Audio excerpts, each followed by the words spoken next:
Total उस्मानाबादी शेळ्या आहेत आणि त्या ब्रीडिंगसाठी हे बोरचा नर वापरत आहेत. तर आपण त्यांच्या फार्मबद्दल त्यांना विचारून घेऊ की त्यांनी कसं हे स्ट्रक्चर उभा केलं, तसं म्हणजे उस्मानाबादीला सांभाळताना त्यांना काय काय फायदे आणि काय काय त्यांना अडचणी येत आहेत उस्मानाबादी सांभाळताना.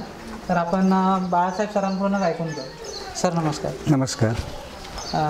आपल्याकडे टोटल उस्मानाबादी शेळ्या किती आहे? माझ्याकडे सगळे मिळून उस्मानाबादी शेळ्या 30 होते. 30. अच्छा, स्टार्टिंगला सुरुवातीला मी 30 शेळ्यापासूनच चालू केलं आहे. जेव्हा तुम्ही विकत घेतल्या तेव्हा 30च शेळ्या होत्या? 30. 15 घरच्या होत्या आणि 15 मी विकत घेतल्या. तर आपण त्याचं टोटल बजेट जर बघितलं आपण तर एक 1.25 लाख 1.5 लाखापर्यंत 1.5 लाखापर्यंतचं बजेट होतं.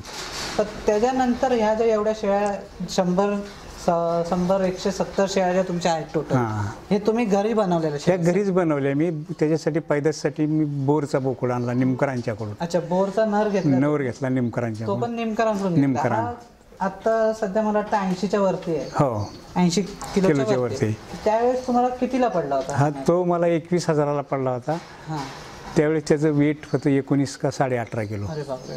स्टार्टिंगला 15 तुमच्या आणि विकत घेतलेल्या 15 अशा हा टोटल किती वर्षाचा अनुभव झाला?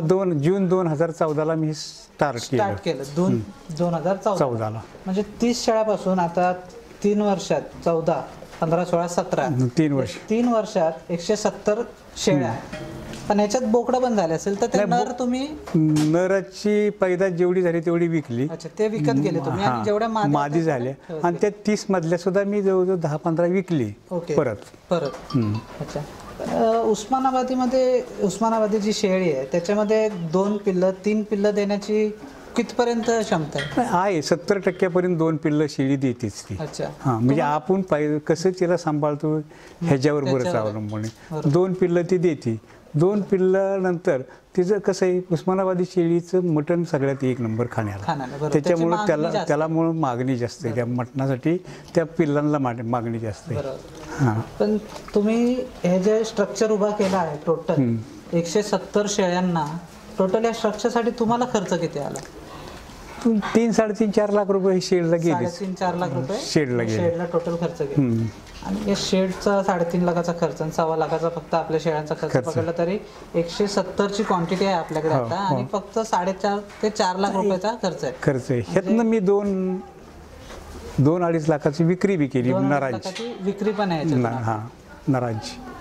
पण उस्मानाबादीमध्ये तुम्हाला कसं वाटतं, म्हणजे जे त्यांच्यात वेट गेन असते ती बोरमुळे तुम्हाला वाटतंय की बोरमुळे वेट गेन जास्त मिळते तुम्हाला? आपण उस्मानाबादी नाराने जर शेळी भरवली त्याच्यातून जे पिल्लू भेटणार आणि बोरच्या नरातून जे फरक राहणार, मोठा फरक. मला चांगला अनुभव त्याच्यातला आलाय. त्याच्यातून म्हणजे तो जर पिल्लू जन्मलं, समजा एक बोकड जन्मलं, तर त्याचं लवकरात लवकर वेट किती महिन्यात तुम्ही त्याला विकू शकता? म्हणजे समजा 4 महिन्यात सुद्धा विकू शकतो. 3-4 महिन्यात. तर 4 महिन्यात तुम्ही आतापर्यंत जे नर विकलेत किती केजीचा नर होता जो विकला तुम्ही? तशी आता नेट वेट केलं, म्हणजे नेट कार्डाचं वजन तर 20 किलोचा 18 किलोचा 20-18 किलो अशी विकलीत मी.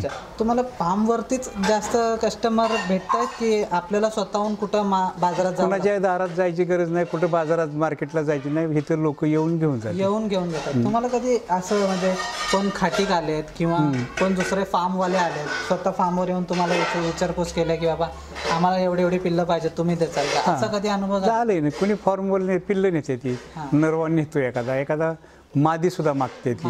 पण खाटीक कधी आपल्या येते त्यांना म्हणजे त्यांचा रेट कसा ठरतोय? आता फलटण भागामध्ये त्यांचा रेट खूप कमी रेटने मागतायत. आता बारामती साईडला जर खाटीक येतोय आपल्या फार्मवर तर तो काय रेट? असं एक मला फक्त हे एक 240 ते 250 रुपये केजी नेट वेट. करडाचं करडू जर 20 किलो भरलं तर 240 रुपये किलोनी आम्हाला ती आम्ही अपेक्षा धरतो. अच्छा, तुम्ही त्याची अपेक्षा 240 रुपये पुढं 250 पर्यंतची आणि मिळतात ते पैसे.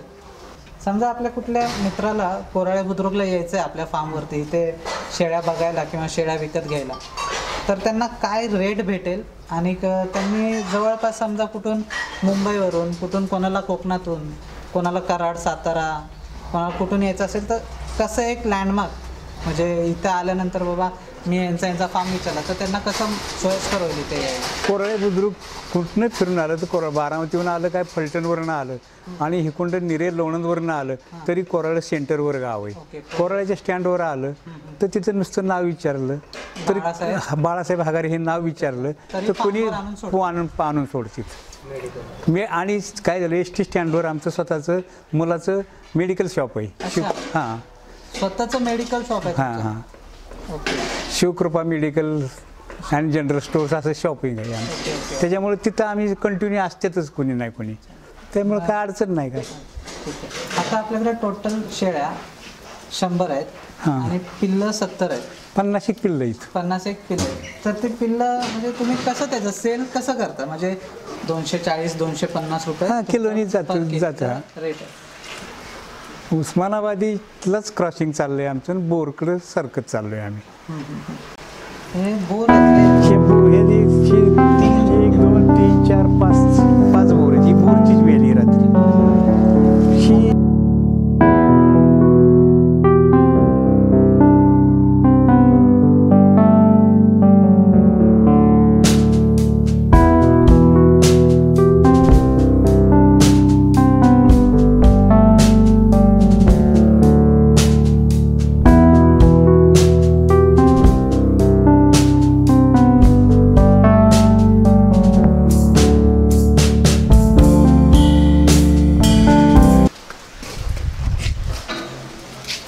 या गावठी आहेत का उस्मानाबाद? ह्या गावठी इथे या गावठी आहेत ना? कारण मोठ्या गावठी आणि क्रॉस आहे त्याच्यात.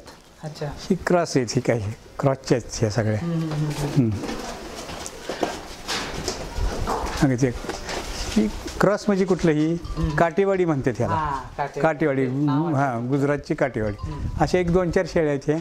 ते का आणल्या ते मी ह्याच्यात गुजरातवरून. अच्छा अच्छा. आणि तो कोकणीचा किनारी बोकुड आहे. तो तुम्ही पैदाशीसाठी आणला कोकणी. आपल्या साईडचा कोकणातला? हां, तिथला आहे ते बोकुड. कोकण कन्या एक- हां, कन्याळे. हां, कोकण कन्या शेळी. तो बोकुड आहे. थोडा बोरच वाटतो तो. हां, बोर वाटते. मोठा आहे.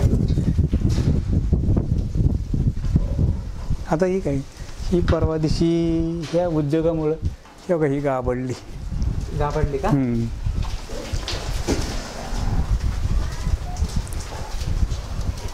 चालतं हे आता धंदा म्हटलं असलं एखाद्या वेळेस होतंच. कारण त्याला बाहेर काढा पण टाईम असल्यामुळे बाहेर काढली नाही. अजून टाईम होता त्याला.